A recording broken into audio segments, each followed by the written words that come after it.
हाय friends, world test championship के final के बाद जो प्रेस कॉन्फ्रेंस हुई थी उसमें विराट कोहली ने एक बात कही कि टेस्ट टीम में भी लिमिटेड ओवर सेटअप की तरह सही लोगों को लाने की ज़रूरत है जो इंटेंट दिखाएं, जो गेम को आगे लेकर जाएं।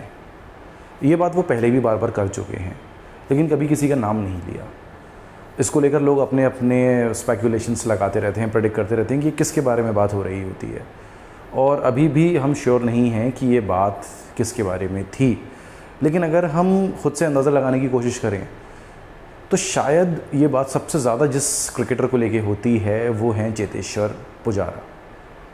कि चेतेश्वर पुजारा एक सीनियर मेंबर, काफ़ी लंबे समय से जो क्रिकेट खेल रहे हैं टीम के लिए, और वो एक test team, he is a test regular, he is not an ODI और T20 सेटअप। तो वो एक टेस्ट स्पेशलिस्ट हैं, और उसके बावजूद भी जो उनके परफॉर्मेंसेस हैं वो वैसे नहीं हैं जो उनसे एक्सपेक्ट किए जाते हैं। आप लोग को शायद ये बात शॉकिंग भी लगे कि चेतेश्वर पुजारा के ऊपर सवाल क्यों। वो तो एक टेस्ट स्पेशलिस्ट हैं, और अभी ऑस्ट्रेलिया सीरीज़ में भी उन्होंने काफ़ी अच्छा परफॉर्म किया था। जो टेस्ट ड्रॉ हुआ या जो इंडिया जीती उसमें अच्छी परफॉर्मेंस थी। लास्ट जो हम ऑस्ट्रेलिया में सीरीज़ जीते थे उसमें चेतेश्वर पुजारा ने कितने ज़्यादा रन्स बनाए थे। इंडिया में वो हमेशा रन बनाते हैं। नंबर 3 पे हम उनको दूसरी द वॉल भी बोलने लगते हैं, राइट, कि उनका डिफेंस बहुत ज़्यादा अच्छा है, ये सब कुछ अच्छा है। तो फिर ये सवाल क्यों?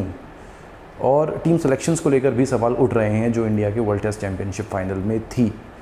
तो अगर अब इंडिया को जो इंग्लैंड से 5 टेस्ट मैच की सीरीज़ है उसमें अच्छा परफॉर्म करना है, वो सीरीज़ जीतनी है, तो फिर कुछ बड़े डिसीजंस लेने होंगे। या इंग्लैंड सीरीज़ के साथ वो एक स्क्वाड के साथ गए हैं तो उसी स्क्वाड के साथ खेलेंगे। उसके बाद में अगर अनफॉर्चुनेटली रिजल्ट्स इंडिया के फेवर में नहीं जाते हैं तो फिर उनको क्या चेंजेस करने की ज़रूरत होगी, वो कौन से ऐसे प्लेयर्स हैं जिनको कि चेंज करने की ज़रूरत पड़ सकती है। तो आज मैं जो बात करूँगा वो चेतेश्वर पुजारा को लेकर ही करूँगा कि अगर हम उनका करियर रिकॉर्ड देखें, उन्होंने 86 टेस्ट मैचेस अभी तक खेले हैं, 46 का उनका एवरेज है। लेकिन जो एक बात गौर करने वाली है वो ये कि उनका इंडिया में तो एवरेज 50+ है। इंडिया के बाद श्रीलंका में एवरेज बहुत अच्छा है। जब वो कमबैक करके आए थे तो उन्होंने वहाँ डबल सेंचुरी मारी थी, या 153 शायद स्कोर किया था, अगर आप लोग को याद हो, जो सीरीज़ इंडिया जीती थी। ऑस्ट्रेलिया में उनका एवरेज 47 का है।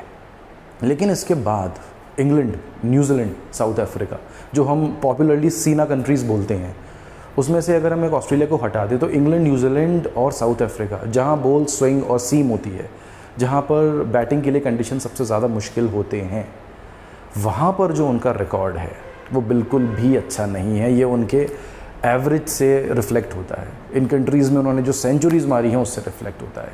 देखिए, ऑस्ट्रेलिया एक ऐसा क्रिकेटिंग नेशन है जहाँ पर कि पिचेस में बाउंस होता है, स्विंग और सीम को वो उतना एड नहीं करते, इसलिए जेम्स एंडरसन जैसा बॉलर भी ऑस्ट्रेलिया में उतना सक्सेसफुल नहीं हुआ।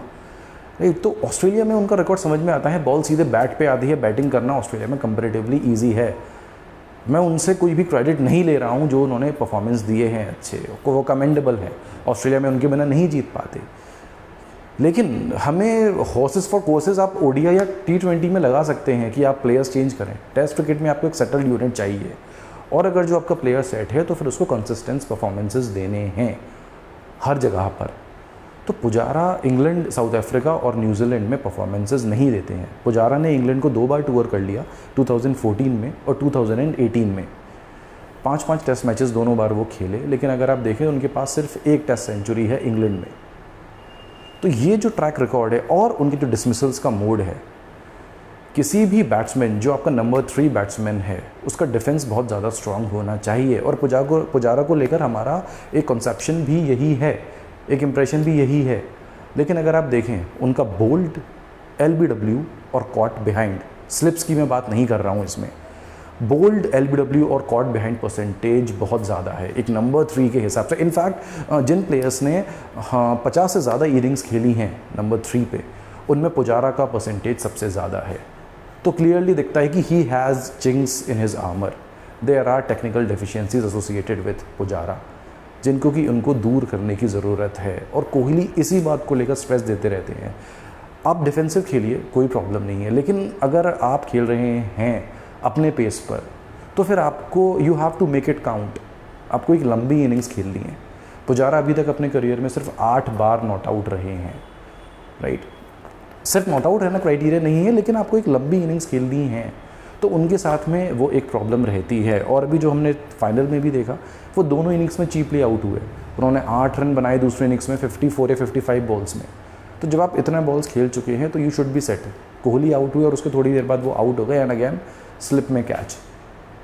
तो पुजारा बहुत अच्छे बैट्समैन हैं, सब कुछ है, लेकिन अब वो टाइम है कि उनको और ज़्यादा रिस्पॉन्सिबिलिटी लेनी है और ज़्यादा परफॉर्म करना है, जिससे कि कोहली के ऊपर से मिडिल ऑर्डर से प्रेशर हटे।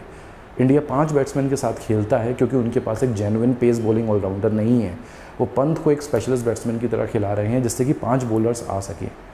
इसीलिए टेस्ट चैंपियनशिप के फाइनल में उनको दोनों को खिलाना मजबूरी था, जडेजा और अश्विन को। यस, शार्दुल ठाकुर को खिला सकते थे और वो इंग्लैंड के जो 5 मैचेस होंगे उसमें वो डेफिनेटली 1 या 2 टेस्ट मैचेस शार्दुल ठाकुर ज़रूर खेलेंगे। लेकिन जो इंडिया के पास रिसोर्सेज हैं, जो कोहली ने बोला भी कि हमें गेम को अगर हम डीप लेके जाते, पिच में वेयर एंड टियर आता, तो हमारे दोनों स्पिनर्स प्ले में ज़रूर आते, उनका रोल बढ़ता। लेकिन क्योंकि हमने उतनी बैटिंग ही नहीं करी तो स्पिनर्स का रोल उतना आया ही नहीं। अश्विन ने फिर भी विकेट्स लिए। तो इसीलिए पुजारा का रोल अब बहुत ज़्यादा ज़रूरी हो जाता है कि वो कंसिस्टेंटली परफॉर्म करें। अगर इन 5 मैचेस में उनका परफॉर्मेंस ख़राब रहता है, परफॉर्मेंस ख़राब रहने का जो मतलब है वो ये नहीं होता कि आपने रन कम बनाए। आपका मोड ऑफ डिसमिसल क्या है? आप पिच पर जब तक थे तो आप कितने पॉजिटिव लग रहे थे, आपका कंट्रोल कितना था। चाहे बॉल आपने लीव करी या डिफेंड करी, उसमें अनसर्टेनिटी तो नहीं थी, आपके मिस्ड तो नहीं थे, एजेस तो नहीं थे, प्ले एंड मिस तो नहीं था। अच्छी बॉल्स पे आप आउट हो, किसी को बुरा नहीं लगता। लेकिन यहाँ आपके डिफेंस में कमी है, आप बार बार अंदर आती हुई बॉल पे आपको परेशानी हो रही है या लेट आउट स्विंग पे परेशानी हो रही है, तो फिर ये चीज़ एक नंबर 3 बैट्समैन के लिए प्रॉब्लम की बात है। अगर हम देखें इस वक्त जो बाकी नंबर 3 हैं, जैसे स्टीव स्मिथ हैं, वो एक अलग ही लेवल के बैट्समैन हैं। मैं पुजारा को उनसे कंपेयर कर ही नहीं सकता जिनको पुजारा ने रिप्लेस किया। राहुल द्रविड़ से कंपेयर करने का कोई सेंस ही नहीं है। लेकिन अगर आप राहुल द्रविड़ का इंग्लैंड में एवरेज देखें तो ये 50+ में है।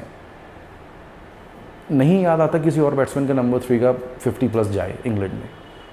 तो पुजारा को मेहनत करने की ज़रूरत है। अगर उनके 5 टेस्ट मैचेस इंग्लैंड में ख़राब जाते हैं और इंडिया ये सीरीज़ हारती है, तो मुझे लगता है कि इंडिया टफ़ डिसीजन ले सकता है पुजारा के साथ। लेकिन मैं यही चाहूँगा पुजारा अच्छा खेलें, अच्छा परफॉर्मेंस दें, इंडिया सीरीज़ भी जीते और वो अगले 3-4 साल और टीम के साथ बने रहें। वीडियो सही लगता है आपको तो प्लीज़ लाइक करिए और चैनल को सब्सक्राइब करिए। Thank you.